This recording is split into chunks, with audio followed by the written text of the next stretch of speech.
I'm Donald Tarter, and I'd like to welcome you to the fifth in a series of videotaped interviews with the father of rocketry, the fathers of rocketry. This series is sponsored by the University of Alabama in Huntsville. I have assisting me, of course, in this series, Mr. Conrad Dannenberg of the Alabama Space and Rocket Center, and our guest today is Professor Willibald Prasthofer. Professor Prasthofer has a long and distinguished career in the history and the development of rocketry. He was at Peenemünde in the Second World War. Later, he spent some time in the French rocket program, something that we want to ask him several questions about. And then he spent some 26 years in service of NASA. Today, he has retired from NASA and serves as a professor of mechanical engineering at the University of Alabama in Huntsville. Dr. Prasthofer, we'd like to welcome you to our interview today. And I'm going to turn my initial questions over to Mr. Dannenberg. Mr. Dannenberg, would you like to open this? Professor Prasthofer, can you tell us briefly how you got to Peenemünde and also what your first responsibilities were during the years in Peenemünde? Okay, I was with the Austrian Army when in March 1938 the Germans took over, and they kept us in our armory for 3 weeks and gave us German uniforms, and then we were German soldiers. So the first activities was the involvement in the Sudetenland War and then the Poland War. And after the Poland War was over, I was asked one day to the Master Sergeant's office, and he told me that because I'm an engineer, I will be on some kind of industrial leave, which means I had my uniform, but I could go back home to Austria and work for the Austrian steel industry, building bridges and submarine parts. And then a year later, all of a sudden I got a new letter from the army saying you have to go somewhere, and I ended up, first step, to join the military organization which was located in Bavaria, and then get a better uniform, and then they sent me to France, near the French Spanish border, and then I got a new direction, and finally after a couple of weeks I ended up in Peenemünde in the so-called VKN, which was the military organization of engineers who were still in uniform and were on loan, I think, to the organization of Peenemünde under Dr. von Braun.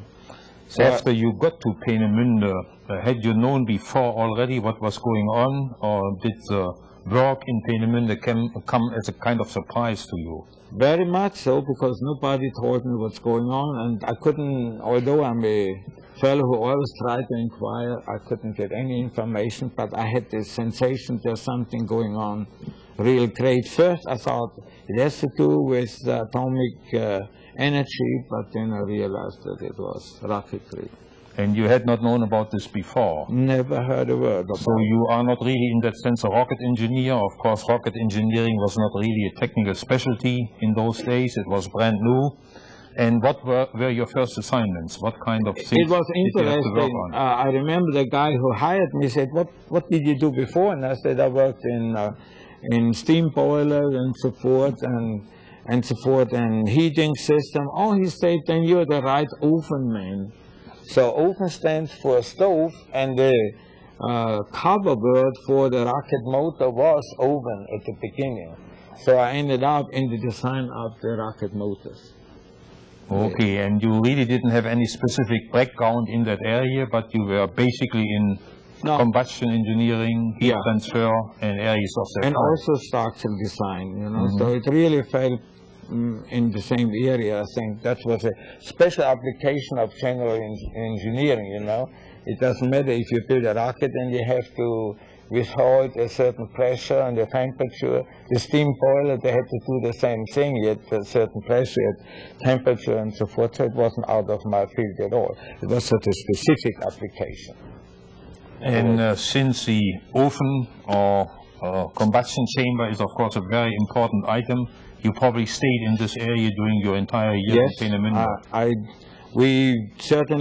was happy we were in the process of modernizing the system from a more or less Laval shaped rocket motor with a spherical combustion chamber. We went to a cylindrical one with a graphite color inside and a complete new injection system, which was lighter, better performing. But to my surprise, I saw it. I have seen the prototypes and have tested what was it. And I saw it the first time at the Russian exhibit, at the first exhibit at Le Bourget, the French airport, where the Russian exhibited the motor we have tested just before we had to run away from Peenemünde. And it was interesting. I asked the guy specific questions, and all of a sudden he got suspicious and said to me, "Expert?" and turned around, left me alone. I have never seen the guy again, you know. I just asked about some specific designs there. Professor Prasthofer, as you know, most of the rocket team that worked with von Braun in Peenemünde came pretty soon after the war over here to the United States to work for the United States Army. As Dr. Tarter indicated earlier, you went a different route. Can you tell us briefly what you did after the war and how you finally came to the United States? Also by accident. My wife gave birth on the middle way from Peenemünde to Graz, Austria. And she stayed at Hans Paloro's parents' guest house, you know. And then she pushed the baby carriage, and I built me a little cart, and we made about 460 miles through this burning and terrorized and completely confused country of Germany into Austria. So it took me about 4 months. And when I landed in Austria finally and happily, with just one pair of shoes with a hole in the sole and a suit and 2 shirts, and my wife just had one dress and a pair of boots and I don't know what else, but we had a healthy baby, so we were happy because we had to feed them on the way and we had to beg for food, and it was a catastrophe. Anyway, coming home, the English were looking for building up a rocket team in England. So stupidly, they advertised in the radio that everybody who worked in Peenemünde has to report right away to the next English occupation officer, otherwise he will be considered as a war criminal. Now I had lost my confidence in my government and didn't have much confidence in the English government, and I said maybe they catch me, and even if I volunteered to give them my name, they just keep me there and send me maybe to France in a coal mine or whatever, so it was quiet. And at this moment I got a letter from one fellow, Paloro from Peenemünde, come to Landshut, you know, but I didn't dare to go to the English occupation guy and say, give me a passport, I want to join this rocket team. So I was quiet, and it didn't take long, maybe 3 months. All of a sudden I got a wire from Vienna, said, Colonel so-and-so of the French occupation army would like to have talked to you, you know. So I went to Vienna, and the guy just, for me, described heaven on earth. He told me how much food I get, how much wine I get, a bottle per a family member a day, and plenty of food if I helped him to build up a rocket center in Vernon, in the department of Eure, which didn't take much time to think about. I was already working for the steel industry. I quit, and then we were held about 8 months in the on the German side of the French-German border in am Kaiserstuhl, they call it, and the French were very precise in evaluating your political background.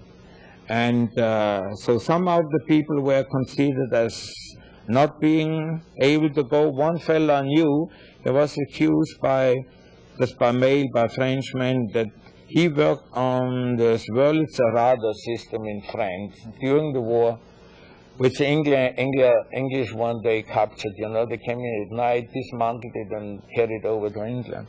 So he never was there, but things like that happened, and he had to stay there. So anyway, but my brother, who didn't join any of the Nazi organization, being a university instructor, they took him off of teaching, and then he was a specialist in optics, and he was running then under the university on a optical bench system where they reground calipers for a higher dimension if the thing was already scratched or deformed a little bit. So they left him alone. So I didn't have any problems, and then 8 months later we moved to France and started, like I heard here the guys in Huntsville, it was just an ammunition place and halls were there, and then we got excellent French officers, and they were excellent trained. I don't know if you know that the French officers are trained in an organization called MIT, and the military have then to give the civil part a certain percentage of their in the MIT trained officers, engineers. They only had one drawback. They thought if they talk to a fellow worker, they lose their status, you know. So there was no connection between manufacturing and engineering and science. Science, engineering, yes. So we really then helped them to understand that without the people they can't do anything. And what kind of projects did you work on? Were they essentially paper projects, or is it something that was finally built? We built Veronica, the first sound rocket, with about 35 tons of thrust, and it was amazing. We were about 200 people, and we built a complete vehicle, structure-wise as well as proportion. And instead of using pressurization system, we had our own pressurization system developed by my boss, Mr. Bringer, who came up with the idea to have a little rocket motor and inject water, more or less, and use the water vapor to pressurize the fuel tanks. And we used hyperbolics, and also we used acid nitric, what's this? Nitric acid as a oxidizer. And so you actually built a number of these yeah, we built, and we shot them, and I remember we shot them, we launched them in the Sahara. And I remember the first launch, we were there, we had a recovery payload, you know, and the thing came down wonderful, and when we were there, it was gone. There were already tracks of jeeps there, and we assumed that the Russians were there soon and picked them up, so we didn't have anything to go home with. So then Mr. Bringer started to build a turbine, which is the turbine they use on Diamond and other French vehicles, and still I was surprised, comparing the amount of people we use here in America for such a project, how little people they used and did an excellent job. And this is my philosophy, that with our over-administration we kill many good projects. Because I remember I have seen one of the NASA high-ranking managers on public TV pointing at the rear end of a station, the stage where he said we had a problem and he fixed it, but the problem was at the front end and we fixed it, you know. So, you know, things like that are common everywhere. Professor Prasthofer, do you feel you had an influence on the French rocket program from your activities? Oh yeah, I worked hard. I got the taste of rocketry and space exploration and so forth, and people in space. I got this good feeling that's a worthwhile thing to do. And I was already talking to a French doctor about operations under zero-G environments, and he was all for it. And this guy's really motivated me to a great extent. Were there any others from Peenemünde and from the space program in France there? Yeah. Maybe we were about, I would say, total people with children include about 120. We had Czechs there, we had Austrians, Germans, and the French were, although they were suffering under this crazy Germans a lot during the war, they were excellent people to work with. Really, they never showed us any animosity or any hate. They didn't kiss us, and I didn't kiss them too, you know, but they were very fair also in following up the contract I had with them, point by point. There never was any deviation. Even sometimes they gave us extra bonuses. But we worked hard. We didn't look at the clock and say, it's time to go home. We stayed longer. How did you finally get to the United States? When and why did you leave the French program? As you know, the story about Austria's occupation by all four great nations ended. All of a sudden, nobody knew why the Russians gave up to occupy Austria any further. So the English, the American, the French, and the Russian left Austria. And Austria became its own self-supported government, okay? So when I heard that, I said, it's time to go home. I wanted to teach at the State College in Austria, because frequently visiting them, and my parents were in Austria, and my brother is a typical Austrian. He thinks the world ends at the borderline of Austria. Everything else is no good, so why don't you come back home? So I went back home, and I just was in the process maybe unpacking my furniture and so forth I brought from France. And here came a fellow and said, sir, I'm from the Institute of Historical Research in Munich, and I'm an American, and I have information and the money to send you to America, and you join your old friends. And I said, you mean historical? That sounds like CIA to me.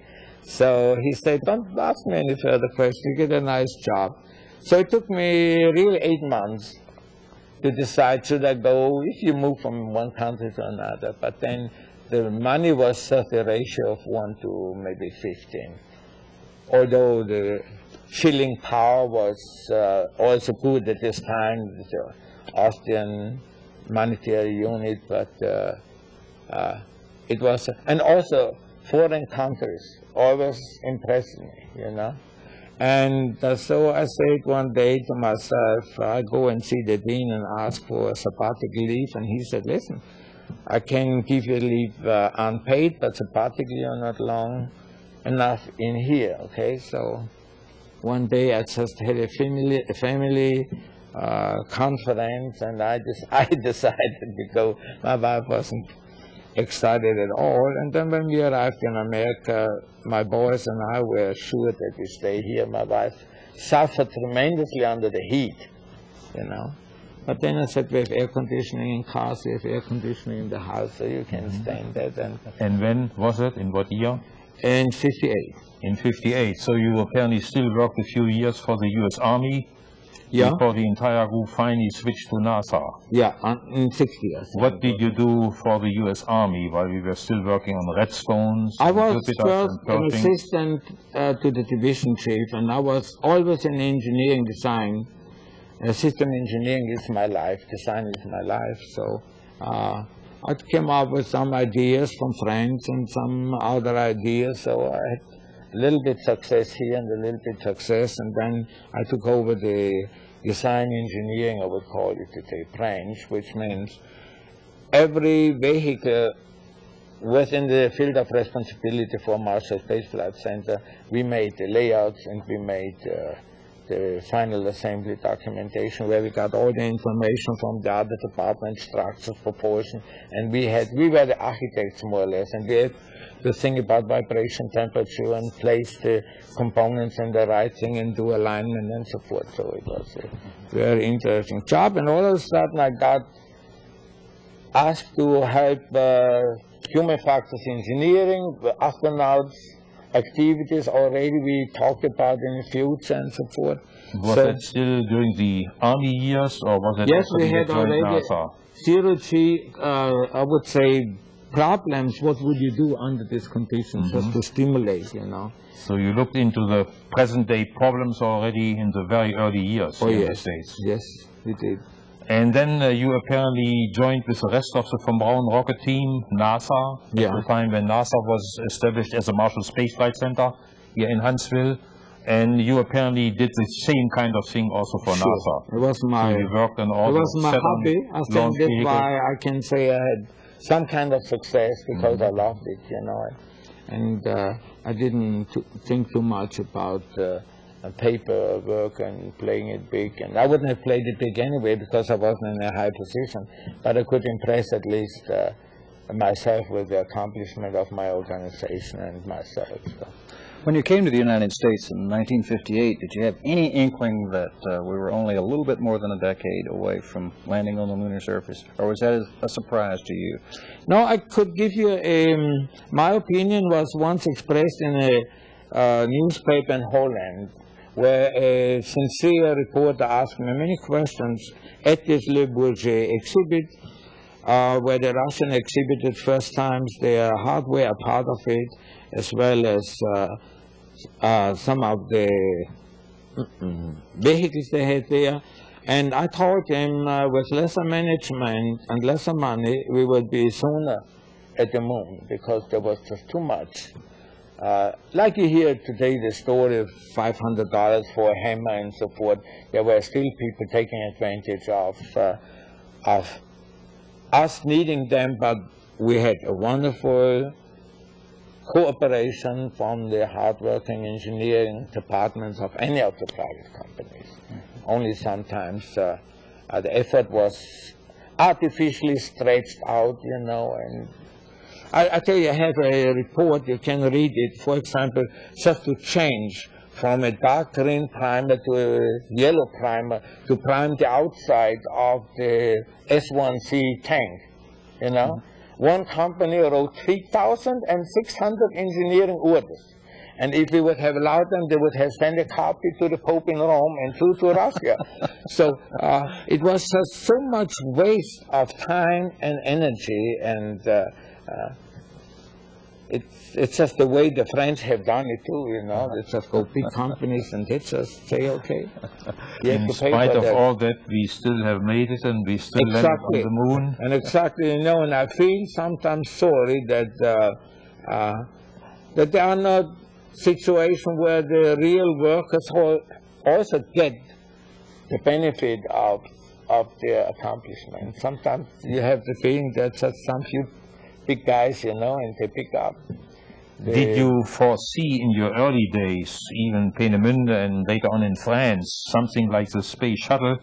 You said you were really in the systems design, so you probably worried about it. What should a rocket really look like? Had you foreseen something like the shuttle? I was thinking about not a shuttle as we have it now. It's a wonderful idea. I was just thinking the rocketry simplified, that we can use it like a shuttle and have space stations. And we cannot live without space stations anyway. And before I left NASA, I was involved in space structure, and I have developed the technique of assembling members of beams to one beam or whatever the configuration is. So I don't see any problems to do it if somebody wants to spend the money, and if it can be spent worthwhile the way it should, you know. Because if you see some of the projects today with push-button operated, mechanically, automatically developed space structures, it's just too much. You can get much in a vehicle, you know, and then all these gimmicks you have, the astronauts can do assembly. If you give them the right tools and machines, they can assemble things in space. And we have at Marshall Space Flight Center a machine where we can produce endless long beams by taking rolled flat material in space and then form it in a C-shape and then assemble it. Nothing to it, but it has to be done. One of the things we're doing here is trying to ask the fathers of rocketry to try to envision what might be happening, say, in the next 10, 20 years. Now, it's always hazardous to try to guess the future, but what do you think? I think I don't know how many thousand satellites are now, and pieces of hardware floating around in space. I think we just will have a space station. And unfortunately, it's everywhere the same. The military have the money, so if the militaries want to have a space station, we will have a space station. And I think if the militaries wouldn't have wanted the shuttle, we would still fiddle around with it. But now, yesterday I heard in the news that we have so many few military missions out of so many, and I think the Air Force with their money have kept the shuttle development going. Mm-hmm. So I think we will have, and I don't know, the tendency to me is that people will still continue contaminating our environment. Maybe we have to move out into space and have a huge colony.